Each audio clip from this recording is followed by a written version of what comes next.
Pues vamos a iniciar, ya para no aburrirlos más, ya hay algunas personas ya conectadas, y para las personas que apenas se están conectando, les estaba diciendo que les voy a proyectar una audiencia en la que tuve la oportunidad de participar, en donde vamos a analizar el día de hoy la parte relativa a el control de la detención, repasando algunos de los temas que abordamos en la sesión pasada, e inmediatamente después, una vez que terminemos de analizar lo que pasó en esta audiencia, ya vamos a entrar de lleno a los temas correspondientes al día de hoy, que es formulación de imputación, oportunidad para declarar y la solicitud de la vinculación a proceso. Pues les comentaba yo que esta audiencia es una audiencia de un asunto federal que llevamos en conjunto con una muy amiga mía, una abogada y otro abogado también amigo mío, que me hicieron el favor de llamarme a su equipo de litigación, y fue como participamos en esta audiencia inicial. Voy a proyectárselas, ya poco a poco les voy a comentar qué fue lo que pasó en esa audiencia, cómo fueron los hechos, para que ustedes se den una idea de qué fue lo que se llevó a cabo en la misma, y también recordarles que cuando yo comparto este tipo de audiencias, trato en la medida de lo posible que no pasen las imágenes tanto del imputado como de las partes que forman parte de la misma. Esto por cuestiones de personalidad, incluso también porque algunos clientes nos han manifestado que no quieren ser exhibidos públicamente. En este caso en particular, déjenme decirles que el imputado estuvo de acuerdo incluso que presentáramos parte de esa información en nuestras cuentas de Facebook, toda vez que los hechos en los que se basaron para su detención fueron falsos. Incluso de él mismo salió que él quería hacer un desplegado en un periódico para explicar ante la sociedad que él no había participado en este hecho. Entonces, él nos dio la facilidad de poder compartir parte de esa información en su momento. Ahorita van a estar reservados sus datos también por cualquier problema que pudiera llegar a tener, que no lo creo, pero pues aún así traté de proteger parte de su identidad, y lo estamos proyectando únicamente con fines académicos. Repito, la intención no es dejar en mal a las autoridades, en este caso a la jueza, ni tampoco a las partes, como en este caso a la gente del Ministerio Público. No es la intención de dejarlos en mal, al contrario, es con la práctica, con el ejemplo que estamos proponiendo, pues también explicarles cuáles son las funciones que ellos realizan. Pues, sin mayor preámbulo, les voy a presentar parte de la audiencia, repito, audiencia inicial, en la parte relativa a control de detención. ¿Le fueron informados los derechos que le asisten como detenido? ¿Tiene conocimiento de esto? En esta primera parte, les recuerdo que voy a ir haciendo algunas pausas. En esta primera parte de la audiencia, previo a ello, en la forma en la que empiezan las audiencias en la Federación, empiezan con una grabación. Esa grabación hace mención de las restricciones o, principalmente restricciones que se hacen a las partes para que no usen el teléfono celular, para que guarden silencio, para que haya el debido respeto y decoro dentro de la audiencia. Eso es en una primera parte dentro de la audiencia. No la proyecté para poder agilizar. Después viene lo que se llama la individualización. La individualización no es otra cosa que las partes se presenten. En primer lugar, se presenta el agente del Ministerio Público. Si es que hay asesor jurídico, se presenta el asesor jurídico, y de igual forma la víctima u ofendido en caso de que esté presente. Aquí no es un requisito indispensable que la víctima u ofendido estén presentes, únicamente basta con la presencia del agente del Ministerio Público, el defensor y el imputado. Entonces, ya se llevó a cabo en este ejemplo la individualización. En ocasiones, cosas tan sencillas, y esto lo digo porque recuerden que esas clases van dirigidas principalmente a alumnos, por eso parto de cuestiones generales, de cuestiones básicas. No se me desesperen las personas que ya son abogados y que tienen conocimiento de ese tipo de temas, pero para los alumnos en ocasiones les cuesta trabajo incluso hasta cómo individualizarse. A mí también de repente, como siempre les he dicho, en ocasiones se me traba la lengua, me pongo nervioso, empiezo a sudar. Es parte del trabajo y parte de que también somos humanos, y en todas las audiencias, sin excepción, en todas, pues nos ponemos un poquito nerviosos. Entonces, en esta parte que yo les comentaba, de la individualización. Lo único que tienes que hacer, en este caso como agente de Ministerio Público, solamente decir tu nombre, si es que perteneces a alguna unidad de investigación, decirlo, si eres de la Fiscalía General, como en este caso. También cabe aclarar que en esta audiencia, cuando se llevó a cabo, todavía no era Fiscalía General de la República. Ustedes van a escuchar dentro de la misma audiencia que hacen referencia a la Procuraduría General de la República. Actualmente se le conoce, se le llama Fiscalía General de la República. Entonces, el agente del Ministerio Público va a decir su nombre, va a decir que es Ministerio Público de alguna unidad o también de alguna fiscalía, con los datos ya proporcionados a la encargada de sala. En el caso de la defensa es exactamente igual. Únicamente basta con que digan el nombre, si son defensores particulares. Ya comentaba yo en otra clase que algunos jueces piden el número de cédula profesional, lo tienes que decir en algunas ocasiones, en otras no. Y aquí lo recomendable es que no des información de tu domicilio o del despacho para recibir notificaciones, para que la información no ande corriendo ahí en los videos que dan los centros de justicia. Únicamente con que digas tu nombre, que eres defensor particular, con datos ya proporcionados a la encargada de sala, es más que suficiente. Después viene la presentación del imputado, dice su nombre. Aquí vamos en esta parte, repito un poquito que fueron unos segundos nada más, que se estableció. A ver. ¿Le fueron informados los derechos que le asisten como detenido? ¿Tiene conocimiento de esto?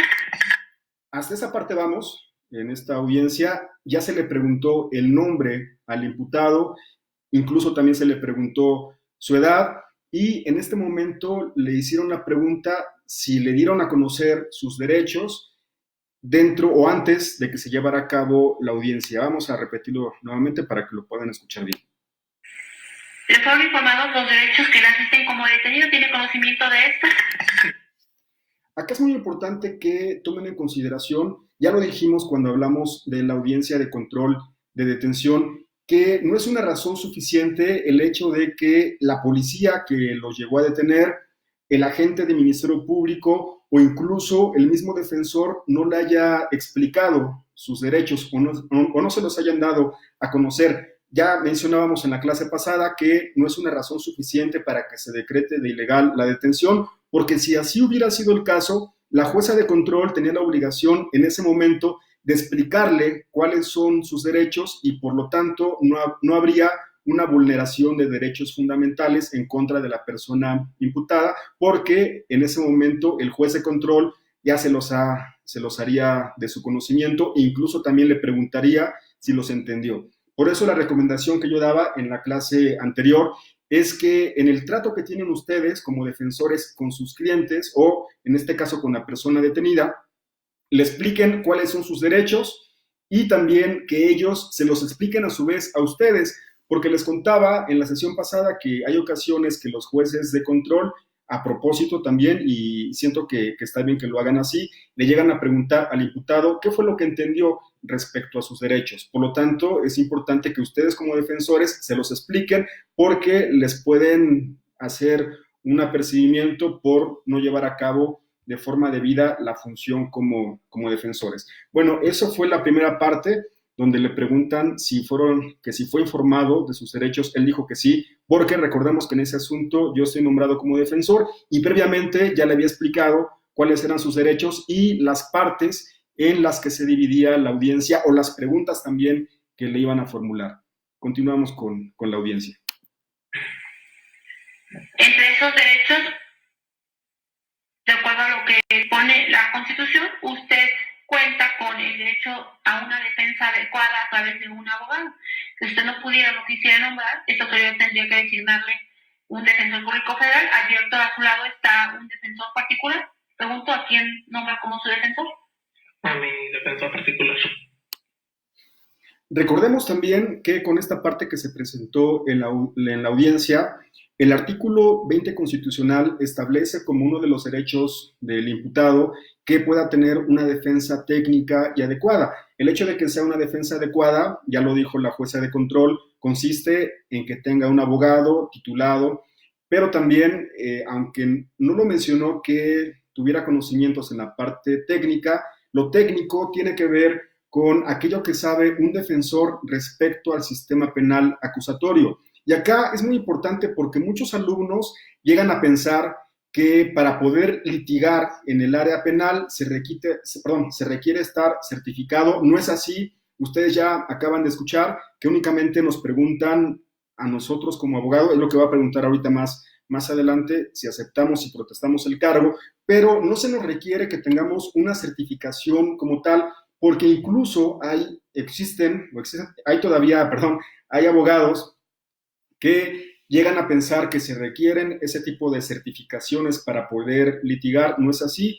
Hubo un tiempo en donde la CETEC, en el caso de México, certificaba a operadores para que pudieran impartir clases dentro del sistema acusatorio. Incluso yo en su momento tuve la certificación por parte de CETEC. Ahorita pues no sirve para absolutamente nada, pero en su momento, cuando era la implementación del sistema acusatorio, ya estamos en este momento en la consolidación, pues no se requería antes que tuvieras esa certificación, mucho menos ahora. Lo que se pide únicamente que sepas del sistema acusatorio, que sepas de las técnicas de litigación, que sepas cuáles son los diferentes actos dentro de las audiencias y la forma en la que tú puedes intervenir. Entonces, aquí hice una pausa porque sí es importante que sepamos que tiene que ser una defensa adecuada por parte de un abogado. Se quita la figura de persona de confianza con la reforma de junio del 2008, tiene que ser un abogado titulado, no se requiere una certificación, pero sí se necesita que sea una defensa técnica, que tenga conocimientos en el sistema acusatorio, y por eso la recomendación es siempre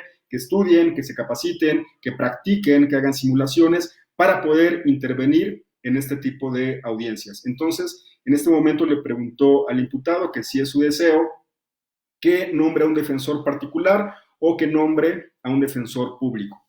Seguimos con la explicación. Licenciado Edgar Martínez Rosas, acepto el cargo que le está siendo conferido por el...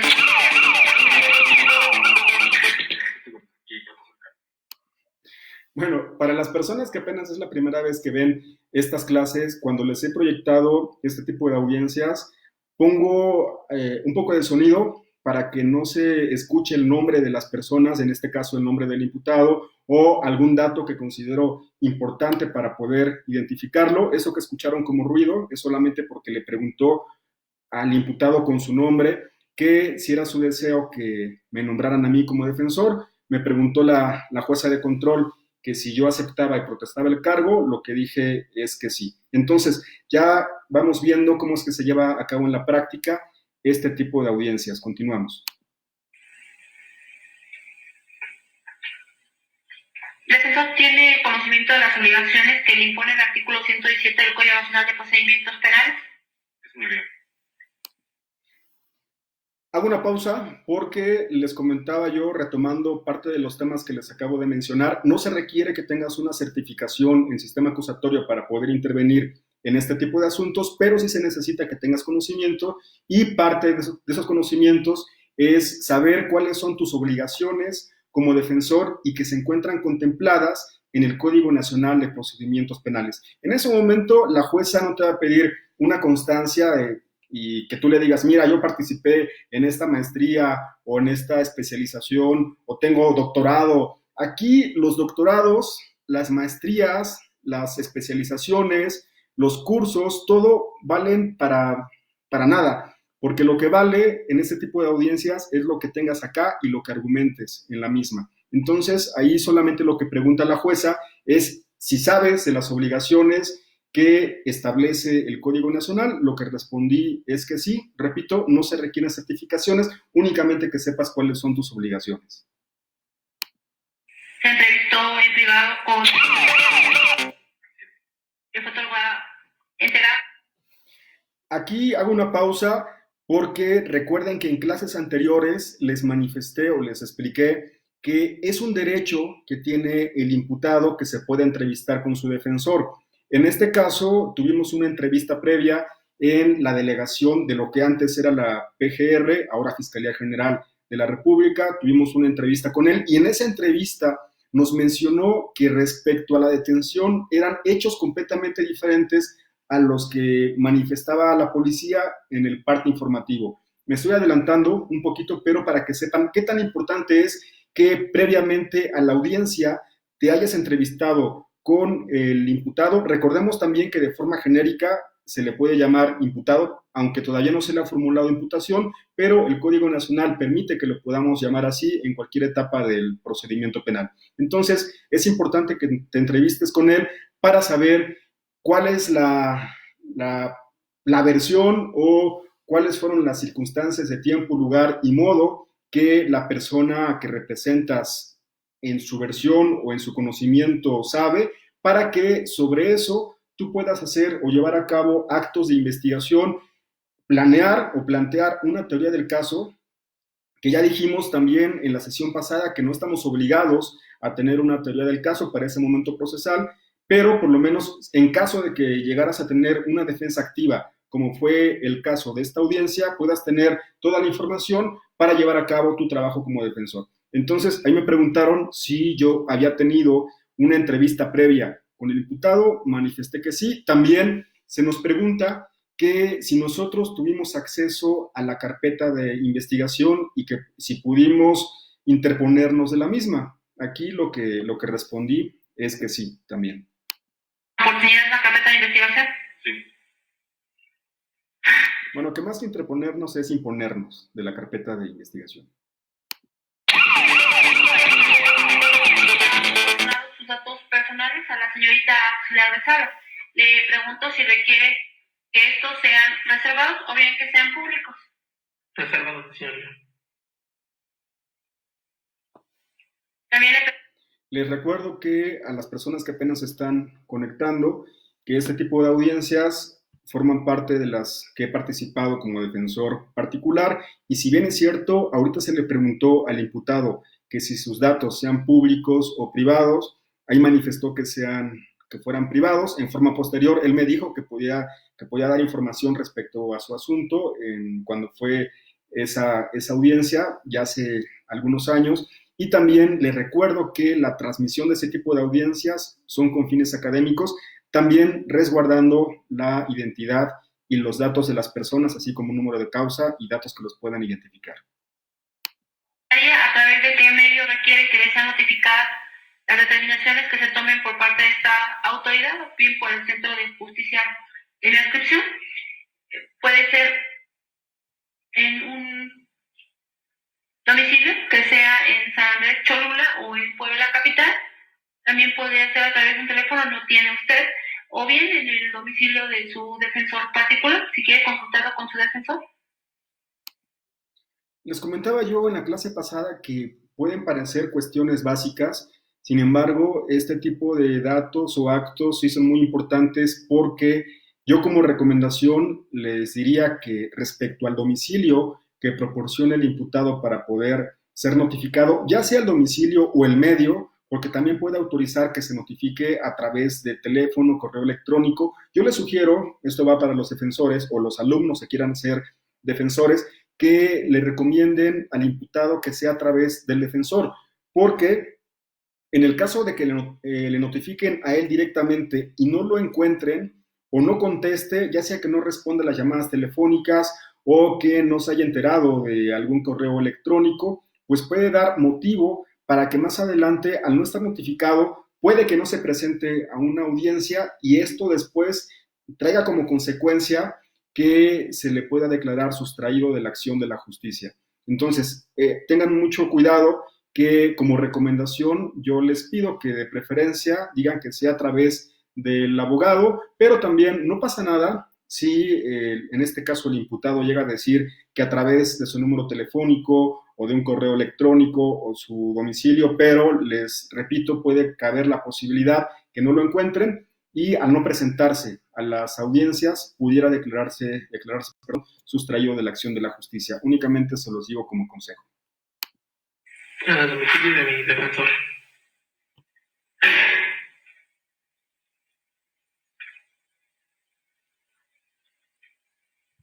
Informaría a las partes que el domicilio que han proporcionado será el lugar en el que reciban las notificaciones de las determinaciones que se tomen durante el proceso. En caso de cambio de domicilio deberán informarlo oportunamente, ya que de no hacerlo se les notificará por lista en términos de lo que señalan los numerales 82 y 85 del Código Nacional de Procedimientos Penales.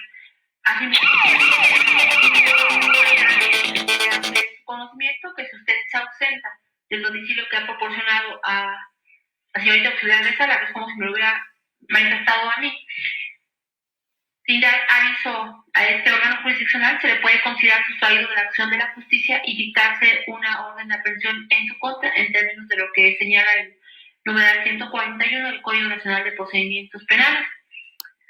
Ahí también hago una pausa porque era parte de lo que yo les explicaba hace un momento, que en caso de que no se presente a las siguientes audiencias o no sea localizado en el domicilio que proporcionó sin informarlo previamente al centro de justicia, esa puede ser una razón para que más adelante se le pueda declarar como sustraído. Por ese motivo, la recomendación que el domicilio que señalen los imputados sea el del defensor y que el defensor, una vez que tenga notificación, de forma inmediata le comunica al imputado la notificación por si pudiera ser alguna audiencia o citación o algún tipo de requerimiento también. Asimismo, se informa a las partes que las determinaciones que se tomen en forma oral en esta audiencia y las subsecuentes quedan notificadas formalmente ellos, quienes estaban, los intervinientes, así como quienes estaban obligados a hacerlo y no lo hicieron.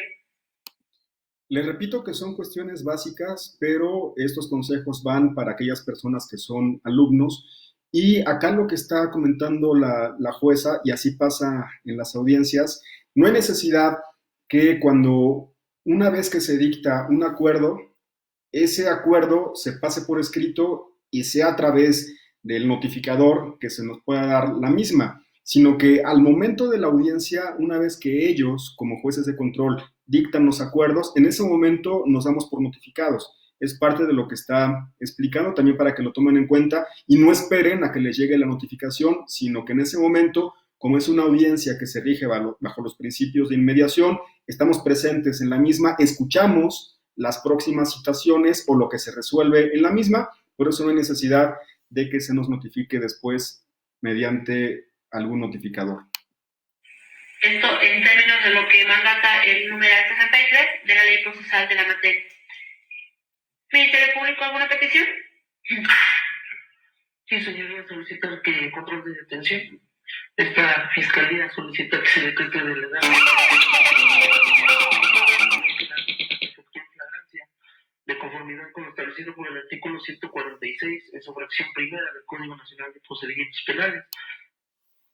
Ahí hacemos una pausa para hacer un recuento de lo que vimos en la clase pasada. Yo les decía que una vez que las partes fueron individualizadas, se hicieron los apercibimientos, o mejor dicho, se hizo el nombramiento de defensor. Ya todo lo que ustedes acaban de ver en esta audiencia, se le concede el uso de la palabra al agente del Ministerio Público para que en ese momento solicite la legalidad de la detención. Y es lo que está precisamente haciendo ahorita en este momento el agente del Ministerio Público Federal.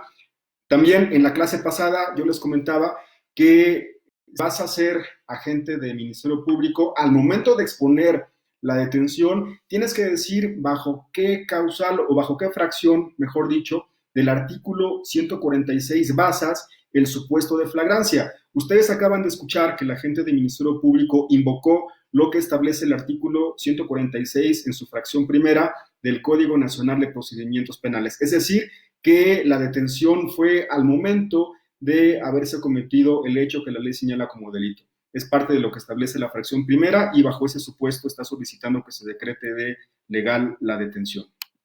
Pues fue detenido por los elementos captores al momento de estar cometiendo conductas con apariencia de delito, en el presente caso la aportación de armas de fuego reservadas para el uso exclusivo del Ejército, Armada y Fuerza Aérea, la posesión de cartuchos de armas de fuego de uso exclusivo del Ejército, Armada y Fuerza Aérea, así como también el diverso de posesión de cargadores de cartuchos para armas de fuego de uso exclusivo del Ejército, Armada y Fuerza Aérea. Como inicio, señoría, se hace de su... Como comentario para las personas que son alumnos, repito, son cuestiones básicas, pero que deben de saber. Al principio de hacer este ejercicio de proyectarles la audiencia, les comenté que se trata de un asunto de carácter federal, es decir, van a existir leyes sustantivas y leyes adjetivas que van a regir esta causa. ¿Cuáles son las leyes sustantivas? Las leyes sustantivas son aquellas que establecen los delitos, los tipos penales, en pocas palabras, el Código Penal Federal, que forma parte de lo sustantivo en esta materia. También aquí la diferencia, a como estamos acostumbrados en el fuero común, que la mayor parte de los delitos están en el Código Penal de los estados, en el caso mío, en el Código Penal de Puebla. En el ámbito federal hay ciertas leyes en las que también se contemplan delitos. La parte sustantiva respecto al delito que acaban de escuchar, la vamos a encontrar una pequeña parte en Código Penal Federal y la mayor parte en la Ley Federal sobre armas de fuego.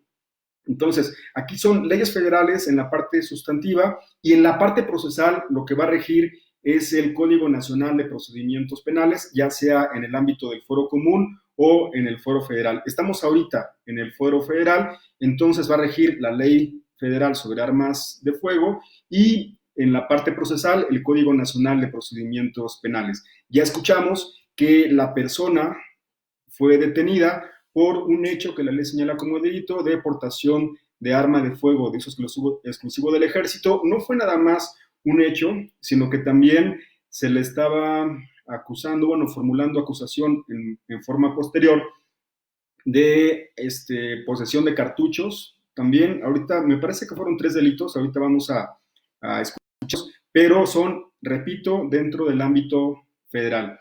También para explicar a los alumnos, cuando se trata de asuntos federales, no únicamente son las leyes que vamos a conocer o a trabajar en el ámbito federal, sino que también va a haber autoridades que trabajen en esa área, en el ámbito federal. Ya dijimos, la autoridad que se va a encargar de la investigación de los delitos en el ámbito federal es el agente del Ministerio Público Federal, que a su vez forma parte de la Fiscalía General de la República. Y en la parte jurisdiccional, en la parte que corresponde a los jueces, es un juez de distrito especializado en el sistema penal acusatorio que forma parte de un centro de justicia penal federal, que aquí en este caso fue en el estado de Puebla, y a su vez ese centro de justicia forma parte del Poder Judicial de la Federación. Entonces, en esa explicación que, repito, va más para los alumnos, yo sé que los abogados esto se lo saben, pero no se me desesperen, recuerden que hay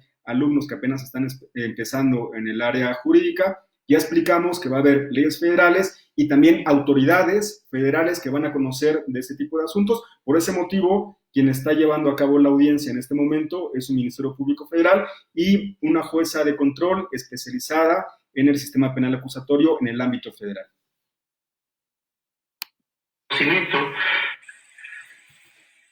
Que escuchó que tocaron la puerta del dicho domicilio y que su hijo... A ver, quiero explicarles. Dentro de la audiencia, ya les comentaba yo que la edité.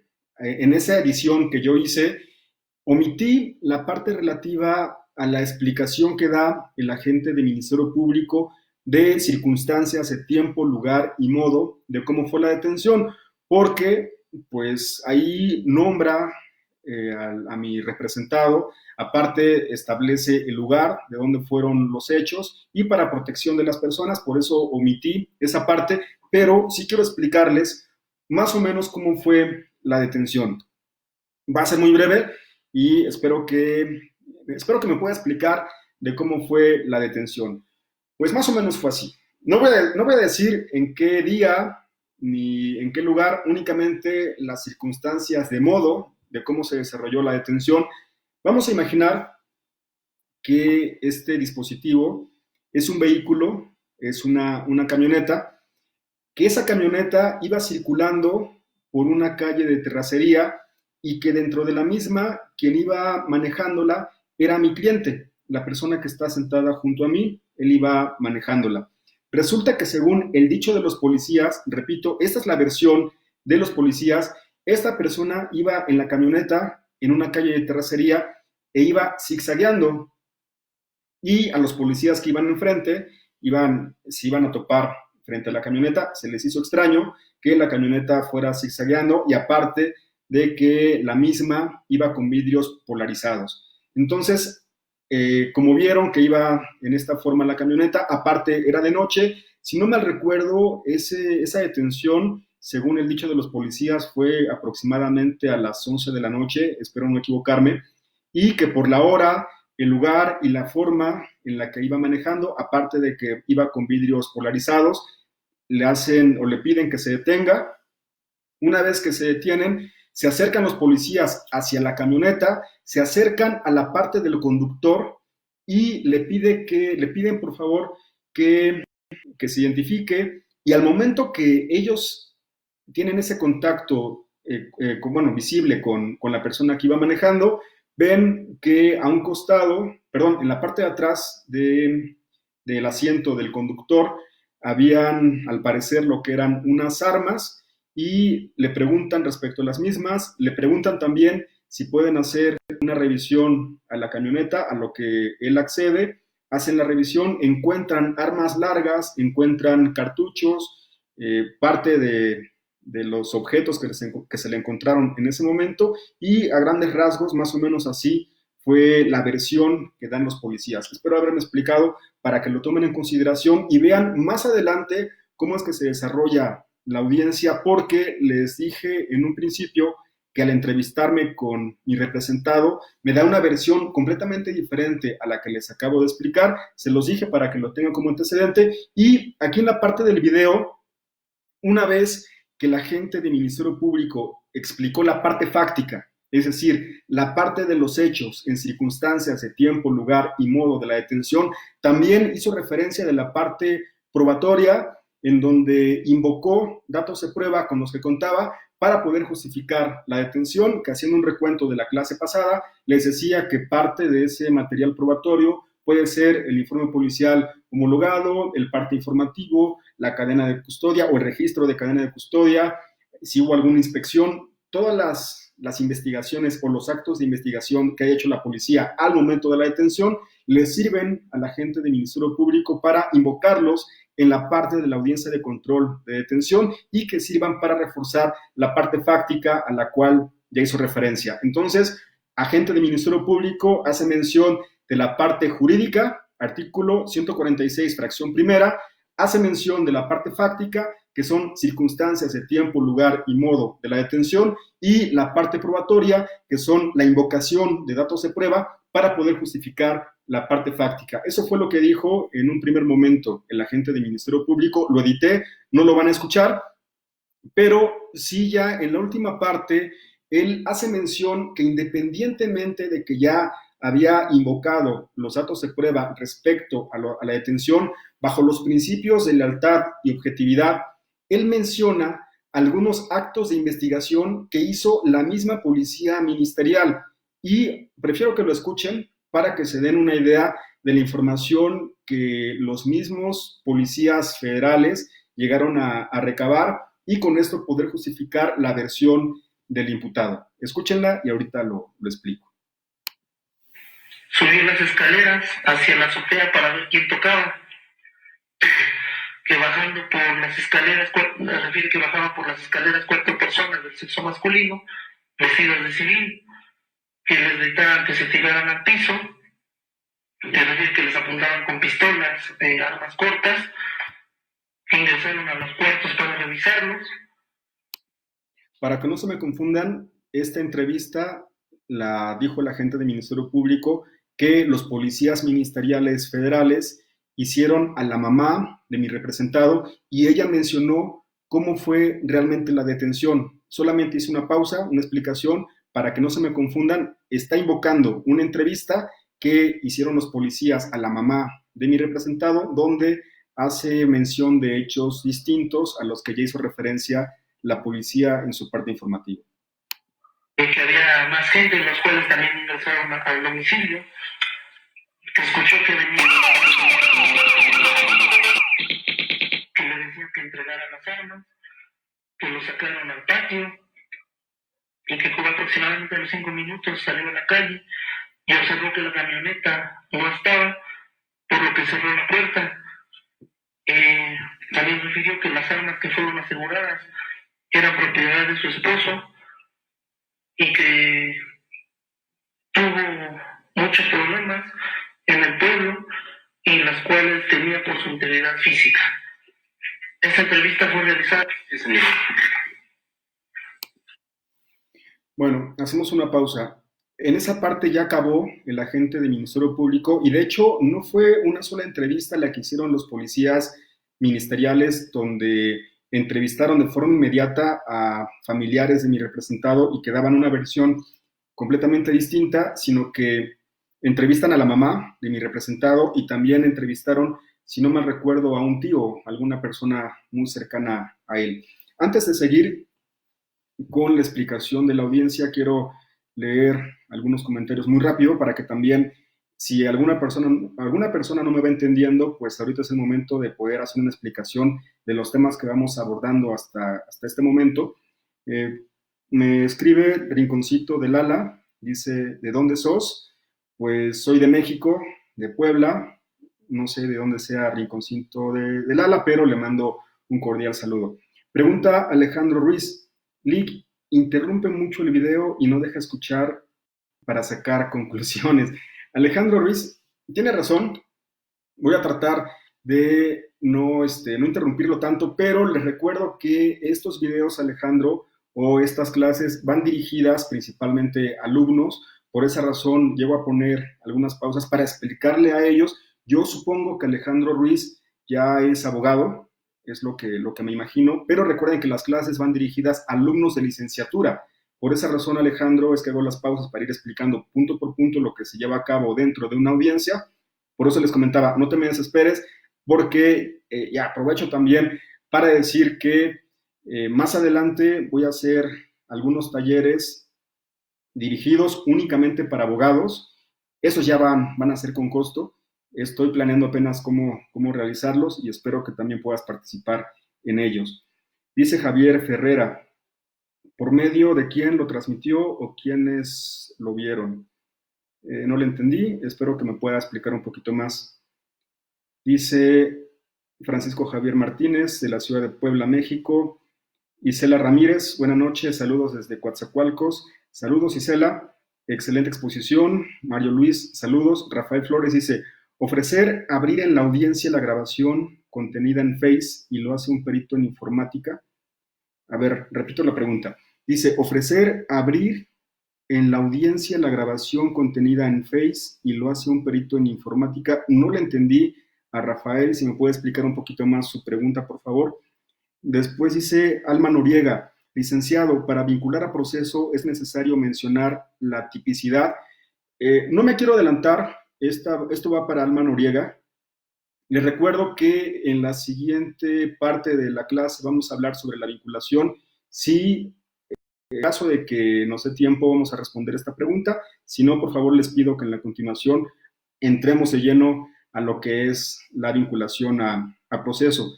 Dice, la grabación la hizo el acusado desde su cuenta personal de Face. No entiendo tampoco. Después dice, él es el idóneo para incorporar dicho video, tiene que correrle traslado a la fiscalía antes de la audiencia para privilegiar el principio de la contradicción, de aclarar en la audiencia y al momento de hacerlo debe escribir. Ya están hablando de otros temas que tienen que ver con incorporación, vamos a tratarlos más adelante respecto a incorporación de pruebas, que no es el tema de ahorita, posiblemente se está malentendiendo, ahorita lo vamos a explicar. Dice Balak Mojar, soy estudiante de inicio de Derecho, me parecen excelentes las explicaciones, gracias. Dice, están excelentes las clases, licenciado, pero me revolví con la entrevista que dan la madre, espero me pueda resolver la duda. Bueno, ya para no revolverlos, quise hacer una pausa para ver si había preguntas de lo que hasta ahorita vamos explicando. Y con la pregunta que hace Jorge Campos, ahorita voy a explicarlo un poquito más. Va a quedar más claro porque más adelante en la audiencia, sin que haya ningún tipo de interrupción, van a escuchar el momento en que declara el imputado en la detención. Esta parte es importante y para que no se me distraigan, para retomar otra de los temas que estamos abordando. En la clase pasada decíamos, o yo explicaba también, que cuando tengamos elementos o datos suficientes para poder justificar que hay una versión alterna y que también podamos robustecerla con el dicho de la persona que representamos, cabe la posibilidad que no a forma de declaración, sino a través de manifestación, se pueda expresar respecto a la detención. Entonces, aquí es importante que ahorita lo escuchen, porque si no quedó claro en mi explicación de cuál fue la versión que da la madre, les va a quedar muy claro cómo lo explica. De hecho, yo no expliqué, ahorita que recuerdo, yo le expliqué la versión alterna de mi representado, ahorita le explico para que quede, no, mejor que le explique él a través de su declaración para que pueda quedar más entendible y con esto responder sus dudas. Pues continuamos para que puedan escucharla, no se me aburran y que también sirva en la parte académica. Solicito que se califique de ilegal la detención que menciona el agente del Ministerio Público por dos razones principales. Voy a argumentar de forma detallada. La primera, a consideración de la defensa, es que existen inconsistencias, tanto en la versión que dan los policías aprensores, como lo que se desprenden, los datos que se desprenden del parte informativo. Ese es un punto que más adelante voy a detallar el por qué considero que hay inconsistencias y violaciones de derechos humanos. Eso por un lado. Por el otro, que está entendido en la agencia del Ministerio Público de la Procuraduría General de la República, él me manifiesta una versión completamente diferente que se corrobora con las entrevistas que hace un momento mencionó el Ministerio Público, que igual más adelante voy a señalar al respecto. En cuanto al primer punto, en el sentido de que existen inconsistencias en la versión que dan los policías captores, es que del parte informativo... Miren, este comentario va nuevamente para Alejandro Ruiz y leo nuevamente su mensaje. Dice, Lick interrumpe mucho el video y no deja escuchar para sacar conclusiones. Le explico nuevamente a Alejandro Ruiz. Alejandro, la intención de proyectar este tipo de videos no es tanto para que saquen conclusiones, sino que vayamos explicando paso por paso cómo se desarrollan este tipo de audiencias y que les pueda dar consejos desde la práctica de qué es lo que pueden hacer en las mismas. Al final, si les decía, si pueden ingresar a un taller de los que voy a dar más adelante con costo, eso sí, ahí sí les voy a dar carpetas de investigación, vamos a ver casos prácticos, vamos a hacer algún tipo de simulación a través de videoconferencia. Ahí sí va a ser momento para que saquen conclusiones. En este momento no, es únicamente para que aprendamos la parte práctica y veamos paso por paso cómo se desarrolla una audiencia. Retomando el video. Hice una pausa porque es importante que nosotros estructuremos de forma organizada cuáles son los argumentos que vamos a decir ante un juez de control. Yo les confieso, y eso lo dije al principio de la transmisión, al principio de la clase, que cuando edité este video y me escuché, la verdad no me gustó porque ya con la práctica que hemos tenido a través de los años y la experiencia que hemos tenido también con los cursos de capacitación que hemos tomado en diferentes lugares, ya es muy distinta la perspectiva que tengo en este momento a la que tenía en mis primeras audiencias. Esta fue de mis primeras audiencias y la verdad me dejó mucho que desear. Afortunadamente, el control de la detención, el control de la detención se determinó que era ilegal, en parte por los argumentos de la defensa, lo que dijo el imputado, los datos de prueba que se invocaron, sirvió mucho eso, pero realmente si me escucho yo en los argumentos que di en esa audiencia, con lo que he trabajado hasta ese momento, ya han cambiado, yo siento que han mejorado. No son los mejores o no son perfectos, como les he dicho, pero pues estamos trabajando en ello para poder perfeccionar nuestro trabajo. Y lo comento porque en esta primera parte de la audiencia, la recomendación que va para los defensores es que vayan manejando por puntos cuáles son los argumentos que van a presentar ante juez de control. En una parte, si lograron escuchar, en una parte yo escuchaba yo decía que había deficiencias por parte más que deficiencias, había inconsistencias entre lo que manifestaron los agentes del Ministerio Público en su parte informativo y lo que realmente había pasado. Incluso también mencionaba que había algunas violaciones de derechos fundamentales. Eso, en una primera parte de mi argumento, En una segunda parte del mismo, dividiéndolo, hice mención que tuve la oportunidad de entrevistarme con el imputado. Él me dio una versión alterna y aquí ya le estoy diciendo al juez que mi forma de argumentar en esa audiencia va a ser en dos rubros. Uno, atacar lo que presenta el agente del Ministerio Público a través de lo que a su vez también le hizo llegar la policía que detuvo a mi representado. Esa va a ser una parte de mis argumentos y la otra parte que también va a servir de base para mi defensa es justificar que hay otra versión alterna y también con las razones que le expuse de forma organizada, estructurada. Repito, lo mejor es que vayan diciendo punto por punto, dividirlo como en este caso y decir, señor juez, respecto al primer punto, en la parte jurídica hay esto, en la parte fáctica hay esto, y en la parte probatoria es esto. Con cada argumento, la recomendación que vaya a la parte jurídica, la parte fáctica y la parte probatoria. ¿Con qué justifican ese hecho? Igual, si es que están diciendo una versión alterna, quién se los dijo, a través de qué medio lo obtuvieron, decir la parte jurídica y también cómo lo están justificando. Más adelante, repito, en siguientes clases vamos a tratar de abordarlo, pero es la recomendación que lo hagan de forma estructurada para que lleve un orden y sea más entendible lo que ustedes quieren decir ante el juez de control. Ya una vez que yo manifesté estos argumentos ante el juez de control, no quiero adelantarme porque quiero que escuchen la versión que da el imputado. Y para la persona que me preguntó que no había entendido muy bien la entrevista de la mamá de la persona detenida, en ese momento escúchenlo porque explica paso a paso, punto por punto, cómo fue la detención y lo hace directamente el imputado. Escúchenlo, aquí no voy a hacer ninguna pausa, dura aproximadamente 3 minutos su manifestación. Una vez que termine la manifestación, hacemos la pausa para poder explicarla.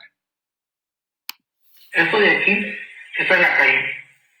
Aquí está la camioneta, esta es la puerta de mi casa, este es el cuarto, esta es mi cama, hay una puerta aquí que conduce al otro cuarto, hay una puerta aquí que conduce directamente al corredor, ¿se puede decir? Aquí.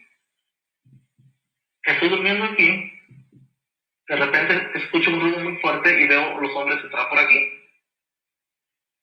Me tiran de la cama, está un mueble aquí, están mis valices aquí, mi ropa está aquí, justo aquí, y me tiran a la cama, diciéndome todo lo que me dijeron, me tirara al suelo, que no mirara, y groserías y todo eso. Me tiran al suelo, entran de varias personas, a lo que pude ver cuando abrí los ojos, eran unas en civil, pantalón de mezclilla, unas con chalecos negros, cortando armas, unos con capucha, otros no. Me tumban abajo y me empiezan a sacar toda la ropa de los muebles, buscando no sé qué tantas cosas buscaban en mi casa. No me enseñan una orden de cateo, tiraron todo. De ahí me preguntan que quién era yo. Justo ahí me ponen las esposas, me ponen la capucha, me sacan para el siguiente cuarto y me sacan al corredor. Viendo el corredor, alcanzo a ver a todas mis sobrinos, hermanas, tías, que están pues a boca abajo. Veo a varias personas apuntándolos, unos uniformados. Y dije, ese es el bueno, ya lo tenemos. Justo ahí alguien les dice, por favor, dejen que se lleven los zapatos o algo. Ahí mismo, ponen unos zapatos, me sacan otra vez por esta misma parte, me meten a mi cuarto y me sacan por la puerta. Me preguntan por las llaves, ¿dónde están las llaves? Y yo no sé, ¿para qué quieren la camioneta? ¿De dónde están las llaves? En mi pantalón. Empezaron a buscar y se la tengo. Justo aquí me meten en su carro de ahí. Ahí estaba mi camioneta al siguiente.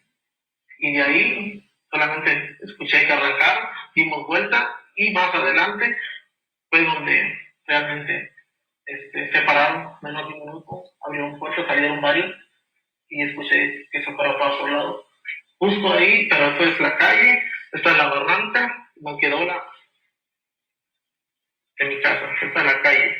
A mi casa es el portón y tiene otros 2 cuartos, ¿entiendes? Hizo otro cuarto donde que habita mi hermana, corredor, el cuarto que está vacío, el cuarto donde habita mi cuñada con todos mis sobrinos, aquí habita mi tía, mi primo, pero todos se encontraron justo en el corredor cuando pasó eso. Entonces me sacan de aquí y me vienen, me sacan en la camioneta, arrancan la camioneta mía, se vienen y justamente por aquí, enfrente de una escuela, fue donde se paran y ahí donde salen varios y empiezan a gritar que se fueron para otro lado. De ahí se meten y ahí se vinieron directamente para acá. Pero sí, hubo varias paradas en el transcurso del camino. No puedo identificar dónde porque pues venía con la capucha en la cara.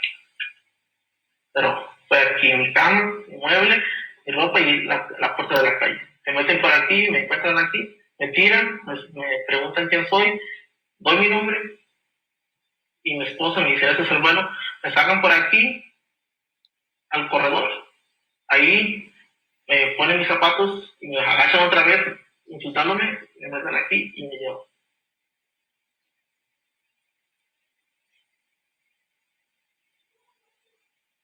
¿Eso? Gracias. Bueno, seguimos.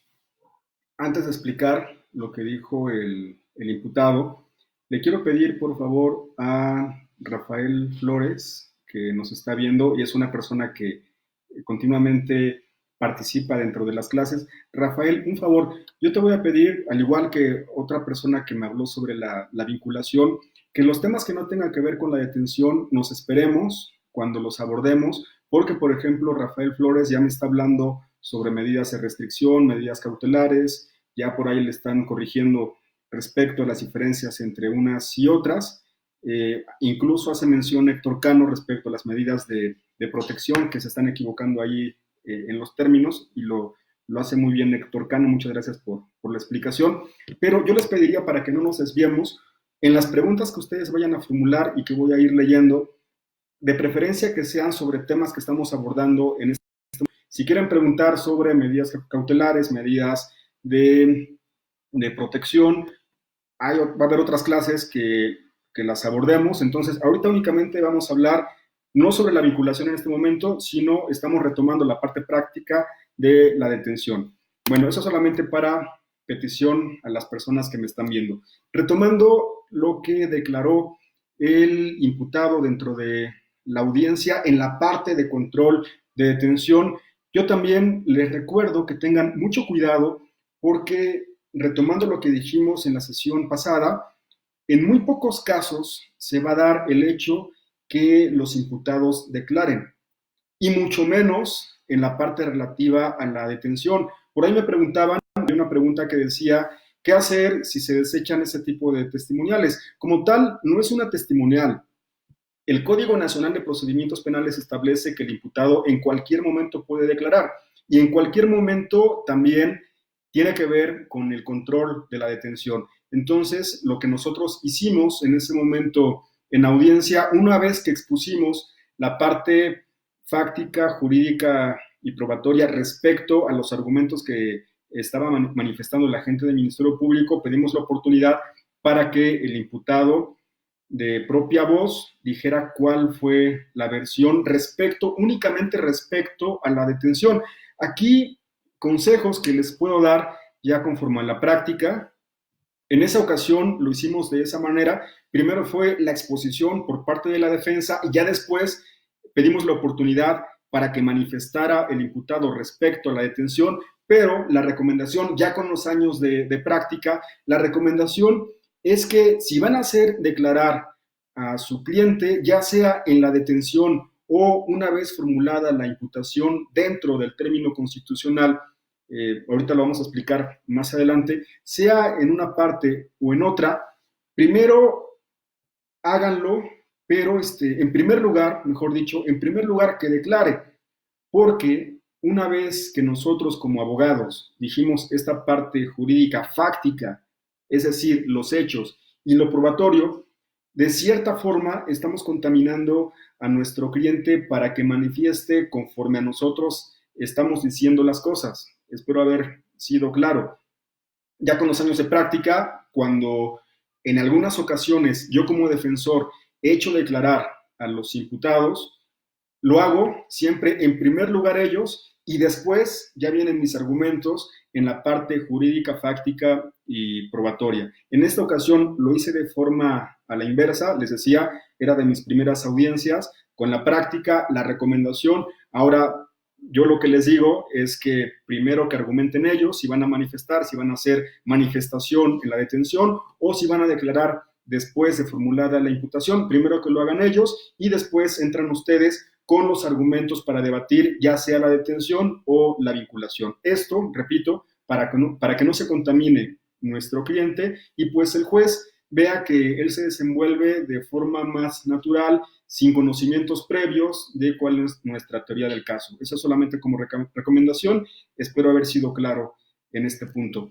Pues retomando la parte de la manifestación del detenido, yo espero que con ya haya quedado más claro la versión que presenta la defensa, una que fue poniendo aquí en confrontación la versión que da la fiscalía con el parte informativo de los policías aprensores, esa ya la explicamos, pero hay una versión alterna, que es la que presenta la defensa y que incluso también hace referencia el imputado. Él dice, en pocas palabras, lo voy a explicar, él manifestó que no fue como lo dijo la policía, sino que ese día, en la noche, él estaba en su casa, estaba durmiendo y en la misma casa, en una sala, un área dentro de la misma casa, había más familiares y él, al estar dormido, escucha ruidos y cuando de repente ve, había policías dentro de su cuarto, lo detienen, lo golpean, lo amenazan, lo llevan con los demás familiares, le preguntan sobre las armas, empiezan a decir, él es el bueno, él es el bueno, lo detienen en ese momento, le quitan las llaves de la camioneta, se llevan la camioneta y lo llevan rumbo a la ciudad de Puebla. Es más o menos lo que pasó en su versión, que es completamente distinta a la que presentó la policía. Pero no únicamente fue su manifestación, sino que también ya ustedes que vayan recapitulando la información que se presentó dentro de la audiencia, el agente del Ministerio Público, bajo esos principios de lealtad y objetividad, hizo mención que policías ministeriales habían manifestado ciertos hechos que coinciden con los que dijo el imputado en este momento. Esto sirvió para generar parte de convicción a la jueza de control, más algunos argumentos que dijo también la defensa que hacían inverosímil la versión que presentaba el agente del Ministerio Público por los datos que le presentó la policía y es parte de la estrategia que se llevó a cabo en esa audiencia. En este momento ya van a escuchar lo que resolvió la jueza, ya para ir terminando y pasar a los siguientes temas del día de hoy. En términos de lo dispuesto por el artículo 265 del Código Nacional de Procedimientos Penales, esto es, de manera libre y lógica. El mismo carece de verosimilitud. Lo anterior, en atención a que esta puesta a disposición, los hechos contenidos en el mismo, llevan a criterio esta juzgadora bajo las reglas de la lógica y las máximas de la experiencia, que... Yo sé que no les gusta que haga pausas, pero para explicar, aquí lo que está diciendo la jueza de control es que el Código Nacional de Procedimientos Penales establece que para valorar la prueba se tiene que hacer desde la lógica y las máximas de la experiencia. Hay más formas de valoración de la prueba. Ella hace referencia a dos y conforme a la lógica, ella en argumentos, no los voy a presentar, pero en parte de lo que dijo en esa narración, que no era lógico que una persona a las 11:30 de la noche aproximadamente haya sido detenida con bermudas, con playera, con tenis, sin calcetines, que era más creíble que estaba vestido así por la versión que dijo el imputado al momento de manifestar. Me parece que no se escuchó al momento de su manifestación, pero él dice que al momento, no, sí lo dijo, ya me acordé, sí lo mencionó, que al momento de que fue detenido, la versión que da él es que él estaba acostado, estaba con una bermuda, se pone una playera, estaba con una bermuda y una playera y le dan permiso para que se ponga sus zapatos o sus tenis y sin calcetines. Entonces, este hecho que pudiera ser quizá no tan importante, lo tomó como referencia la jueza para determinar que no era lógico que una persona en la noche, bajo esas circunstancias, pues estuviera vestida de esa forma, más otros argumentos que también le sirvieron de base para poder determinar que no era lógica la versión de los policías. Otro argumento que también dijo la jueza de control, ella manifestó en su resolución que, aunque no es una regla general, pero una persona que va en una camioneta, el ejemplo que les ponía de la camioneta, con armas de fuego, que son de uso exclusivo del ejército, y un gran número de cartuchos, eran aproximadamente 300 cartuchos, pues no era creíble que en esa camioneta, al ver a lo lejos a la policía, no se hubiera dado a la fuga ni hubiera opuesto resistencia. Ojo, este argumento que les acabo de explicar, no todos los jueces de control lo toman como válido, porque llegan a decir que esas son cuestiones de carácter subjetivo, que cada persona reacciona de forma diferente, pero ella en su criterio determinó que bajo las circunstancias en que se había cometido o en que se había realizado supuestamente la detención, que era de noche, que era un lugar solitario, que era una calle de terracería, pues bien pudo haber tratado de sustraerse o escapar. Entonces, ese tipo de argumentos dieron de base a la jueza de control para determinar que no era lógico la versión que decía la policía. Y en otra parte de los argumentos, ella dijo que le daba credibilidad a el dicho de mi representado, porque coincidía con las entrevistas que la misma Policía Federal había hecho horas después a los familiares y que no se podía o se presumía que no había algún tipo de aleccionamiento previo, que declararon o dieron su testimonio con lo que ellos sabían y que se corroboraba con lo que decía el imputado al momento de su manifestación. Por eso les decía que es muy importante que ustedes valoren si es recomendable que el imputado declare o no, porque también puede ser contraproducente. Ha pasado en otros casos que cuando optamos por que declaren los imputados, como son indicios y el estándar probatorio es mínimo. ¿Y qué significa esto de estándar probatorio?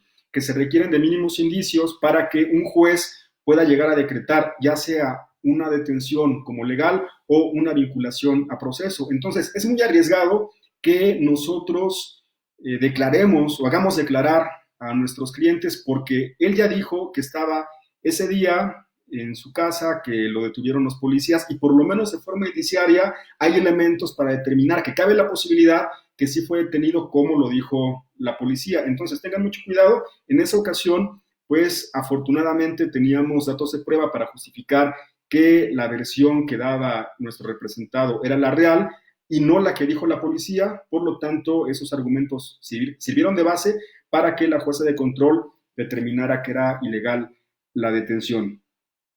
Voy a responder una pregunta que hace, dice Daniel Orozco, pregunta, ¿cómo solicito que mi defendido declare? Ya lo decíamos en un principio, que si va a declarar, antes de que nosotros como defensa argumentemos la parte fáctica, jurídica, probatoria para desvirtuar la detención, primero le pidamos, ahorita no me acuerdo el fundamento, pero incluso no hay necesidad de que digamos el fundamento, eso también ya lo hemos recomendado.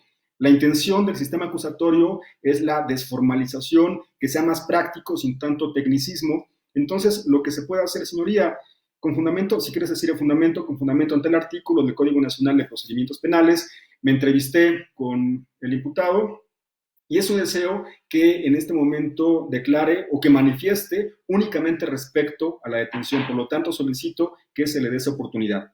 Nada más. Quizá lo dije muy rápido, pero sin necesidad incluso de que digan el fundamento, señoría, me acabo de entrevistar con el imputado y es su deseo declarar, por lo tanto solicito que se le dé esa oportunidad y nada más. En ese momento van a pasar al imputado al área de testigos o incluso puede ser a un costado del defensor, depende cómo lo lleven a cabo en ese centro de justicia y ya sea que se realice de forma libre o a preguntas de la defensa, él va a ir explicando su manifestación respecto a la detención y a través de técnicas de litigación puedes utilizar el apoyo visual, que fue lo que se presentó en ese momento cuando el imputado a través de, ya se me fue el nombre de donde ponen, donde anotan, el rotafolio. Para que se pueda utilizar el rotafolio, pidamos que con esas herramientas, una vez que él ya manifestó, lo pueda expresar de forma gráfica para que haya un mayor esclarecimiento de los hechos y que la autoridad tenga más luz respecto a la forma de cómo tiene que resolver. Lo expliqué muy general. Esto tiene cierta técnica para que se pueda solicitar ante juez de control. Me preguntaba cómo se solicita. Únicamente dije respecto a la solicitud. Insisto, una vez que él declare, pedimos ese tipo de técnicas. Pues seguimos ya con la parte final de la audiencia. Resulta muy poco probable que la detención hubiera ocurrido en los términos que lo señalan los agentes policíacos. En primer lugar, voy a destacar, no soslayo la evidencia material que por sí sola no pondría por sí la verosimilitud del dicho de los policías expuesto en este informe policíaco, dado que en todo caso esa evidencia material pudo haberse obtenido de diversas formas, y máxime por lo que enseguida expresaré en torno a estos datos de prueba que fueron referenciados bajo el principio de lealtad y buena fe con la que debe conducirse el Ministerio Público al haber expuesto en todo caso, las entrevistas que obran en la carpeta de investigación, estas entrevistas que todavía cobra mayor fuerza de inverosimilitud en el dicho que yo advierto de los agentes policíacos. En primer lugar, y por tanto no se ratifica la misma. En consecuencia, lo procedente es decretar su libertad con las reservas de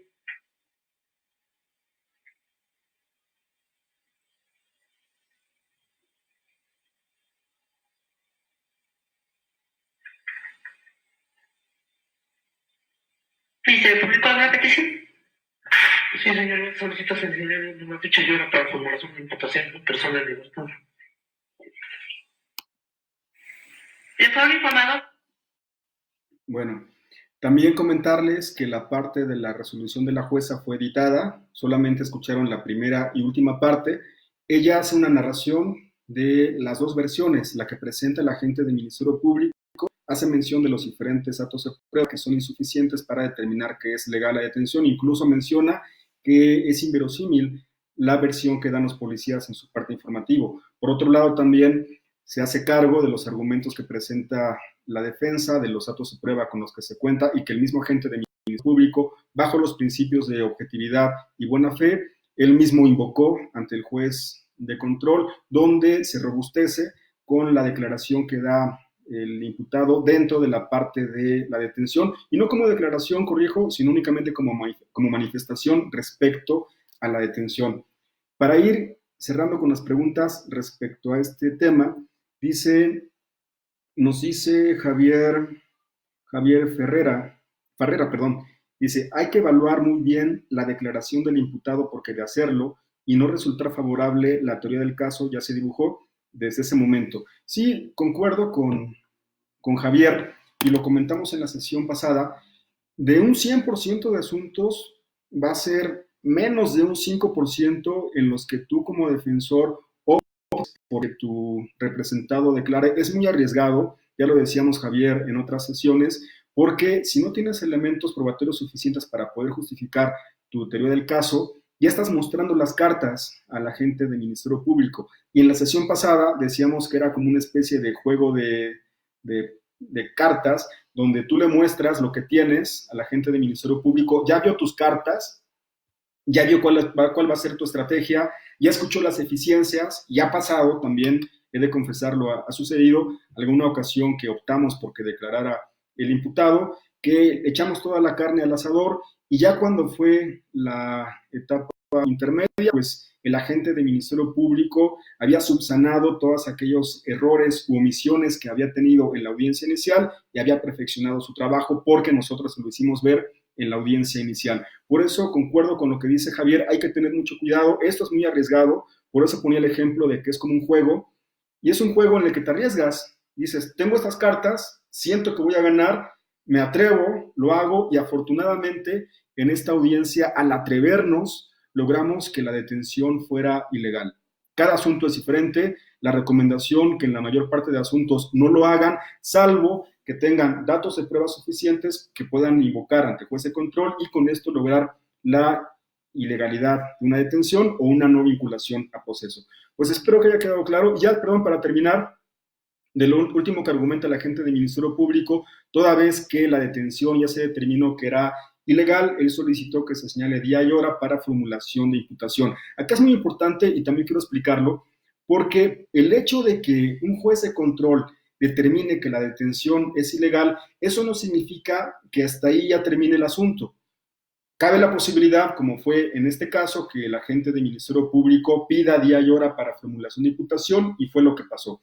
Este asunto lo voy a retomar nuevamente en la siguiente clase cuando hablemos de formulación de imputación. Lo voy a tomar como ejemplo para que expliquemos, al igual que lo hicimos en esta ocasión, respecto a control de detención, para que sepamos cuáles son los pasos o qué es lo que se lleva a cabo dentro de las audiencias. Pues espero que haya quedado claro. Las personas que apenas acaban de conectar y que posiblemente no tengan una secuencia de cómo fue esta audiencia que presentamos como ejemplo, yo les recomiendo que en su teléfono tienen la opción de regresarle para ponerlo desde un inicio. Yo les sugiero que mejor pues le recorran para que puedan saber desde un principio cuáles son los pasos para llegar a este punto que nos quedamos en la audiencia, y si apenas se acaban de conectar, posiblemente no entienda qué fue lo que pasó en la misma. Pues quise presentárselos, repito, no para sacar conclusiones de que si era cierto o no cierto el parte informativo,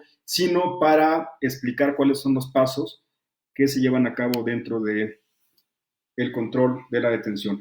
Pues ya vimos la parte práctica. Ahorita vamos a ver la parte que establece el Código Nacional de Procedimientos Penales con temas nuevos, que es la intención de la clase del día de hoy, que es la formulación de imputación, la oportunidad para declarar y la solicitud de vinculación a proceso. Ya dejamos atrás la detención, vamos a hablar ahora sobre formulación de imputación.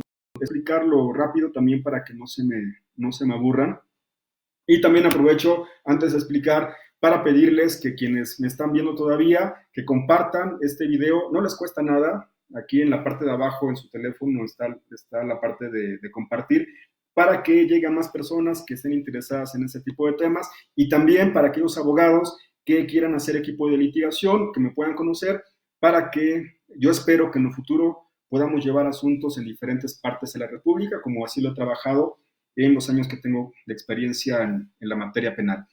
Pues ya que di mi comercial, y espero que pues haya muchos abogados interesados en trabajar con un servidor en ese tipo de asuntos, explicamos la formulación de imputación. Y lo hacemos con este mismo ejemplo. Del artículo 309 al 311 del Código Nacional nos va a explicar qué es la formulación de imputación, haciendo un recordatorio de lo que vimos en la primera clase de estas clases de Derecho Procesal Penal. Decíamos que el Código Nacional de Procedimientos Penales es como si fuera nuestro recetario. En ese recetario nos va a decir cómo hacer una formulación de imputación, cómo prepararla, cómo cocinarla, cuáles son los ingredientes. Ya va a depender de cada cocinero la forma en cómo vaya a hacer ese platillo. En el caso de la materia procesal penal, va a depender de cada una de las partes la forma en cómo argumente o la forma en que lleva a cabo los diferentes actos. Es un ejemplo como especie de analogía que dijimos en la primera clase, lo retomo, porque el Código Nacional de Procedimientos Penales nos va a establecer cuáles son esos requisitos para el agente del Ministerio Público que pueda formular una imputación, y repito, están en los artículos 309, 310 y 311 del Código Nacional de Procedimientos Penales. Y en esos artículos, el Código Nacional es muy claro. Nos dice que la formulación de imputación es aquella comunicación que tiene el agente del Ministerio Público con el imputado. Acá hago un comentario. No es únicamente explicar lo que dice el Código Nacional, sino también traducirlo y trasladarlo a palabras más coloquiales. Y de hecho, lo que se busca a través de la formulación de imputación, que con palabras coloquiales, palabras sencillas, el agente del Ministerio Público pueda explicar al imputado cuáles son los hechos, motivo de la imputación. Así lo dice más o menos el artículo 308 del Código Nacional de Procedimientos Penales. Aquí aparece 309 del Código Nacional de Procedimientos Penales, que es esa comunicación, repito, que tiene el agente del Ministerio Público con el imputado. Y de preferencia lo tiene que hacer de forma clara, de forma sencilla. Recuerden que este sistema va dirigido no al público, que se ve acá, sino va dirigido hacia los justiciables. Lo que se busca o lo que se pretende en la formulación de imputación, que en este caso el imputado entienda lo que dijo el agente del Ministerio Público para que más adelante tenga la oportunidad de declarar. ¿Qué es lo que pasa en la práctica? Desafortunadamente, como son ciertos requisitos que marca el Código Nacional para que se haga la formulación de imputación, muchas de las veces los agentes del Ministerio Público solamente leen su formulación de imputación con términos técnicos, con artículos, con jurisprudencia, con cuestiones teóricas, cuando lo que se busca que la formulación de imputación sea clara, sea sencilla para que la escuche el imputado y la entienda. Es más, cuando empiezan este tipo de audiencias, el juez de control se dirige al imputado y le dice, imputado, bueno, no le dice así, le dice señor tal, ponga usted mucha atención porque en este momento el agente del Ministerio Público le va a dar a conocer que existe una investigación en su contra, le va a decir cómo fueron los hechos y más adelante va a haber una oportunidad para que usted declare. Entonces, por favor, ponga mucha atención, escuche. En ese momento ya le da el uso de la palabra al agente del Ministerio Público y comienza con su formulación de imputación. Y tan es así que la mayoría de agentes del Ministerio Público, cuando hacen la formulación de imputación, incluso se voltean, pensamos que estamos en el escritorio en el escritorio del agente del Ministerio Público. En ese momento dice, señor tal, se le hace el conocimiento que hay una investigación en su contra por los siguientes hechos. Y el agente del Ministerio Público se dirige incluso con la vista hacia el imputado. Eso se recomienda para que el imputado ponga mayor atención y observe y escuche lo que dice el agente del Ministerio Público. Repito, lo que se busca o lo que se pretende es que sea con palabras claras y sencillas. Eso es parte de lo que tiene que ver con la comunicación de ese hecho, y esos artículos que ya hice referencia también mencionan que dentro de los argumentos que tiene que presentar el agente del Ministerio Público en su formulación de imputación, tiene que haber una clasificación jurídica. ¿Qué significa esa clasificación jurídica? Incluso el Código Nacional establece que tiene que ser una clasificación jurídica preliminar. ¿Qué significa que sea preliminar? Si en este asunto que les acabo de exponer estamos hablando de portación tanto de armas como de cartuchos de uso exclusivo del ejército, ese tipo penal se encuentra establecido, como ya dijimos, en la ley sobre armas de fuego, establece ciertos artículos, entonces tiene que decir qué tipo de delito es de forma preliminar, es decir, de forma temporal, porque en cualquier momento puede haber una reclasificación de esos delitos. El agente del Ministerio Público tiene esa facultad. En otra clase decíamos que el Código Nacional de Procedimientos Penales establece que la reclasificación se puede hacer incluso hasta la audiencia de juicio. Y no tan solo el agente del Ministerio Público, también ha habido criterios recientes por parte, me parece, si no estoy mal, por parte de la primera sala de la Suprema Corte de Justicia, que establece que un juez de control en la vinculación puede reclasificar incluso con delitos con mayor penalidad de los que solicitó la vinculación al agente del Ministerio Público. Entonces, se da la oportunidad para reclasificar tanto al agente del Ministerio Público como al juez de control. Por ese motivo es que para ese momento procesal, en la formulación de imputación, únicamente es una clasificación jurídica preliminar, por el momento, por ese acto procesal, porque la misma puede reclasificarse más adelante en los diferentes actos procesales. También el Código Nacional establece como requisito que en esa formulación de imputación deba de expresarse la fecha, lugar y modo del hecho que la ley señala como delito. Acá, recordarles que el Código Nacional en ninguna parte del código, y lo pueden buscar, de hecho pueden descargar su Código Nacional en PDF y en la parte de buscar le ponen la palabra apariencia y se van a dar cuenta que ninguna parte del código hace mención del hecho con apariencia de delito.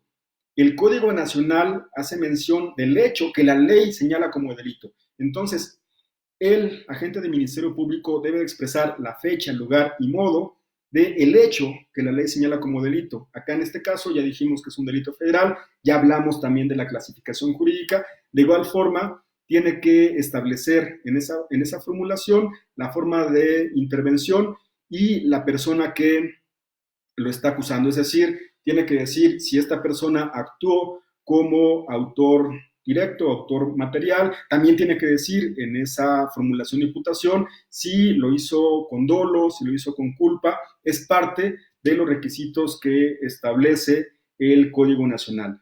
Adelantándome porque veía que hay una pregunta por parte de una persona que nos estaba viendo, decía que si es válido que en la vinculación hablemos de cuestiones de tipicidad. Yo me imagino que como defensa, apenas hace un rato la acabo de ver, aquí no hay que confundir o sí confundir, no se vaya a confundir con la labor que tiene que hacer el agente del Ministerio Público con la labor que le corresponde a la defensa. Hay ciertos momentos en los que los defensores podemos hacer ciertas manifestaciones. En este momento me atreví a sacar esa pregunta porque en la formulación de imputación no se nos da oportunidad a la defensa para que debatamos respecto a la formulación de imputación. No quiero revolverlos, saqué este tema porque no sería el momento adecuado para que nosotros hiciéramos algún argumento defensivo, porque lo único que se hace en esa parte procesal es escuchar la formulación de imputación con esos requisitos y en forma posterior se le pregunta, antes de preguntarle al imputado si es su deseo declarar, la jueza de control se dirige a la defensa y le pregunta si requiere algún tipo de precisión. A ver, creo que me estoy yendo muy rápido. Voy a tratar de aterrizar ya en la práctica qué es lo que sucede en este acto procesal. Pensamos que el agente del Ministerio Público le dice, señor tal, estamos llevando a cabo una investigación en su contra por tal hecho que la ley señala en el capítulo, establece los artículos del código, de la ley sobre armas de fuego, le dice cuándo sucedió, a qué hora, en qué lugar, también le dice su forma de intervención, la forma de comisión, y también le menciona quién lo acusa. Eso es más o menos lo que tiene que decir en sus argumentos el agente del Ministerio Público. Una vez que termina esa participación del agente del Ministerio Público, la jueza de control se dirige a la defensa y únicamente le pregunta si requiere algún tipo de aclaración de lo que dijo el agente del Ministerio Público en la formulación de imputación. Espero que hasta ahí vaya comprendido. En ocasiones soy un poco repetitivo, pero es para que se entienda un poquito más para los alumnos y para las personas que también se acaban de conectar. En esta parte, en lo que corresponde a la defensa, ¿qué es lo que tiene que argumentar? Acá también, como consejo, yo sé que se va a escuchar mal, pero si ya escuchamos que por parte de la gente del Ministerio Público hay ciertas omisiones, pues nosotros como defensa, y aquí posiblemente vaya a tener algunas personas que estén en contra de lo que voy a decir, pero a final de cuentas es un juego, y como juego tenemos que presentar nuestras cartas y nuestra estrategia. Una estrategia es que si ya escuchamos o nos percatamos que la gente del Ministerio Público es omiso en alguno de los requisitos, nosotros podemos quedarnos callados y al momento que nos dan la oportunidad de argumentar, ya una vez que la gente del Ministerio Público solicita la vinculación a proceso, ahí podemos decir, señoría, solicito que no se vincule, toda vez que la gente del Ministerio Público al momento de formular imputación no mencionó en qué lugar, ni qué día, ni qué modo se llevó a cabo la comisión del hecho que la ley señala como delito y que se le está imputando a mi representado. No creo que suceda, no creo que la gente del Ministerio Público no diga el día, lugar y modo, pero es un ejemplo de cómo nosotros como estrategia de defensa podemos hacer este tipo de argumentaciones para que pues, podamos obtener un resultado satisfactorio. Repito, posiblemente ahí pudiera haber algún comentario que esté en desacuerdo con este tipo de defensa, pero pues al final de cuentas esto va a servir para que los agentes del Ministerio Público perfeccionen su trabajo y poco a poco pues vayan subsanando ese tipo de errores u omisiones. Ese ejemplo lo puse, pero posiblemente no se dé, a lo mejor algún requisito sí importante no lo manifestaron y esto nos puede servir más adelante para que podamos tener un resultado favorable si es que nosotros somos defensores. Entonces, retomando, cuando juez de control nos pregunta que si requerimos algún tipo de precisión, pues ya va a depender de nosotros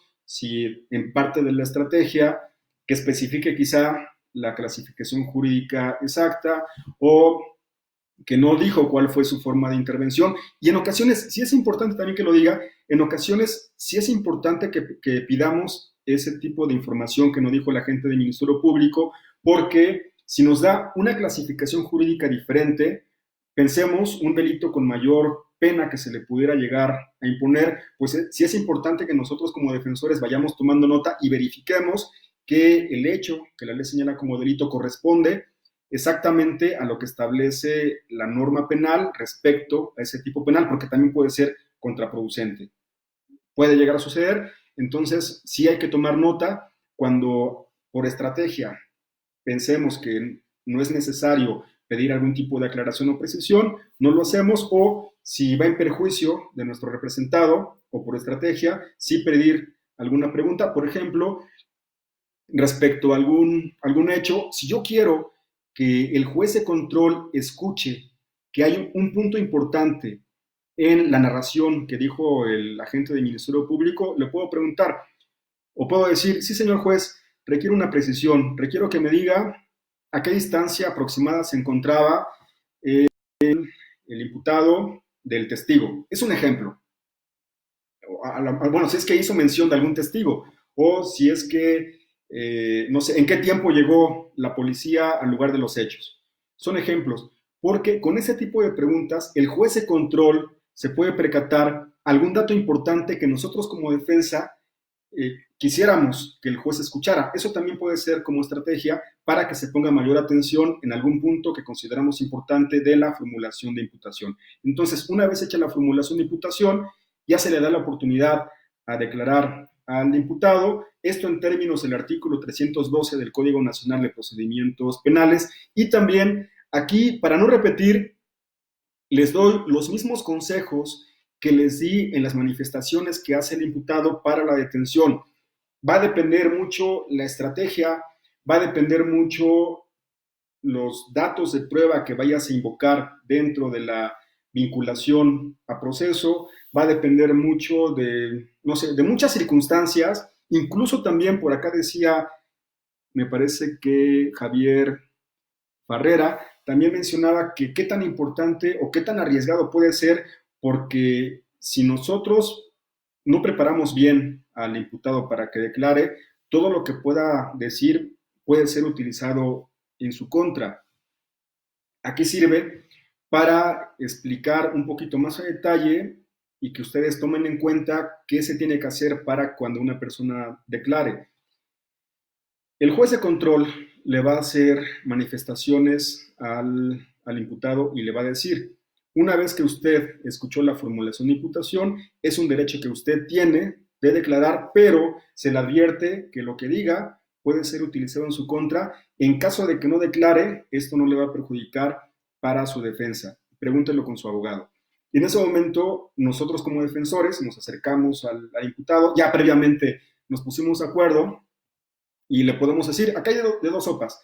Una sopa que declare, pero ya lo preparamos previamente para que declare, y la otra, recordarle que no lo haga, que se reserve ese derecho. Entonces, en ese momento, en la mayoría de casos, insisto, en la mayoría de casos, le vamos a decir, únicamente menciona que te reservas ese derecho. Y lo que va a hacer el imputado, se va a acercar el micrófono me reservo mi derecho para declarar, nada más.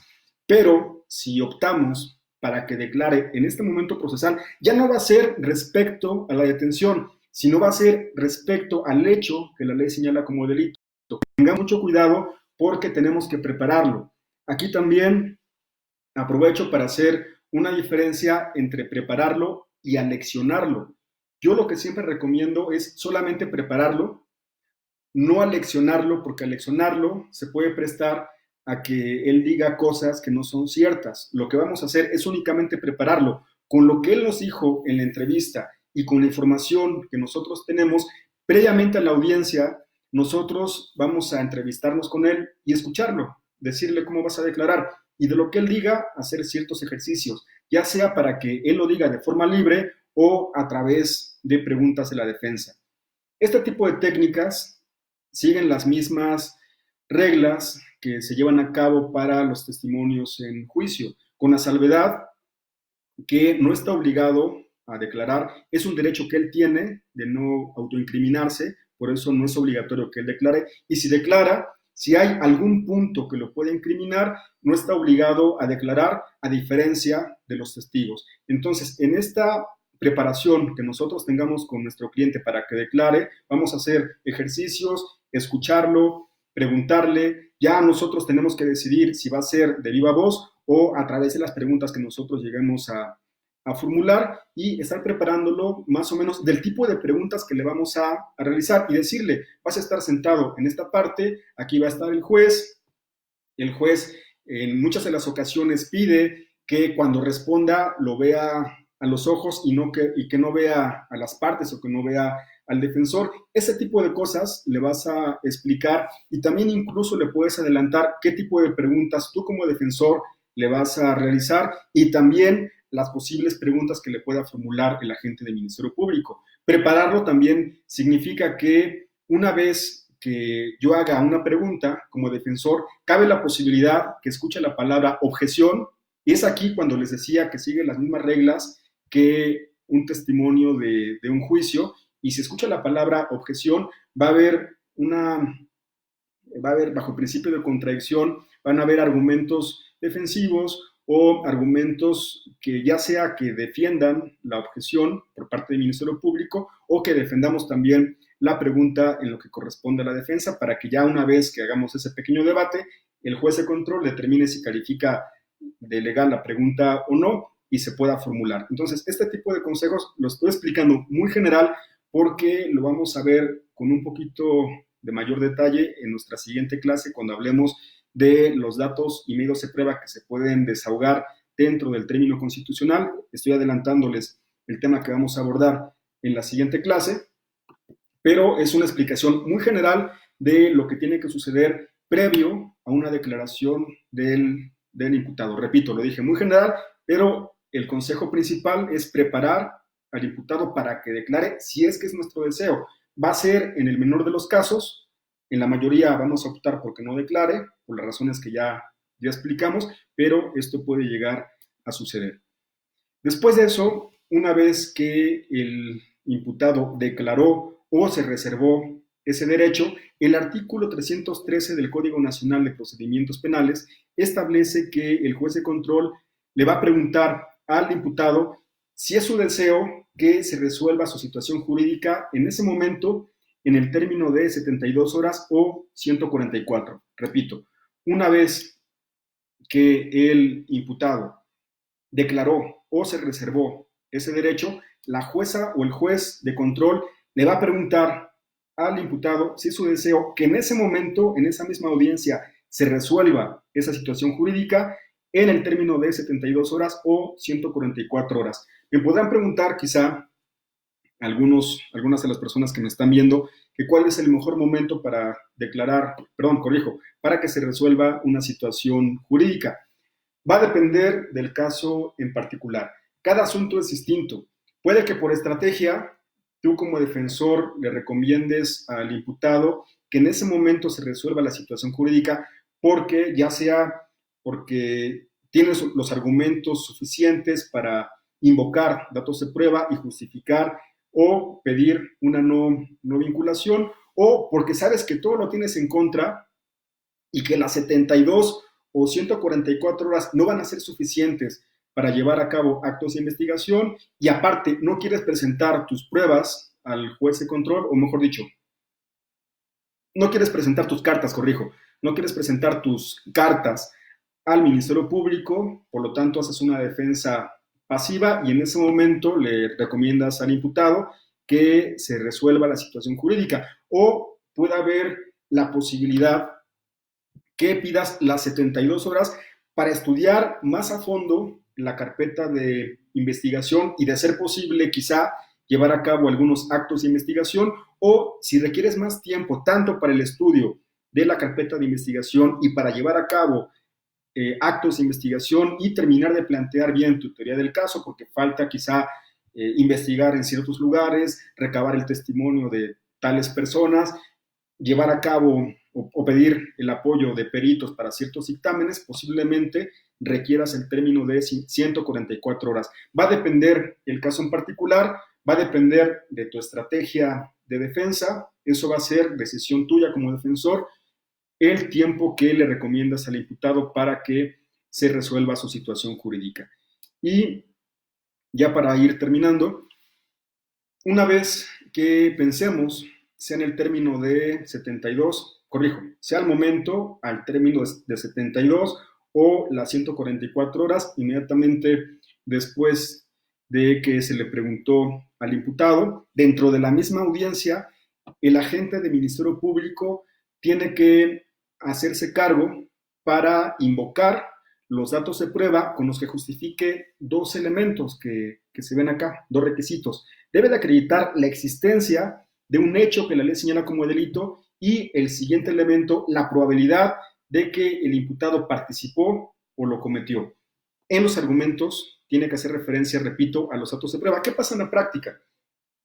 Ya una vez que se le pregunta al imputado, pensamos que dice que en ese momento se resuelva su situación jurídica. Entonces se le da el uso de la palabra al Ministerio Público y por lo regular lo que dicen, lo que piden es que ya no se repitan los hechos, sino que se tengan por reproducidos en ese momento y se va a hacer cargo respecto a la invocación de datos de prueba para justificar ese hecho que la ley señala como delito y la probabilidad de que participó o lo cometió. ¿A través de qué? A través de las entrevistas de tales personas, a través de los dictámenes en balística, en fotografía, en los que se les ocurra a ustedes, dependiendo cada caso en particular.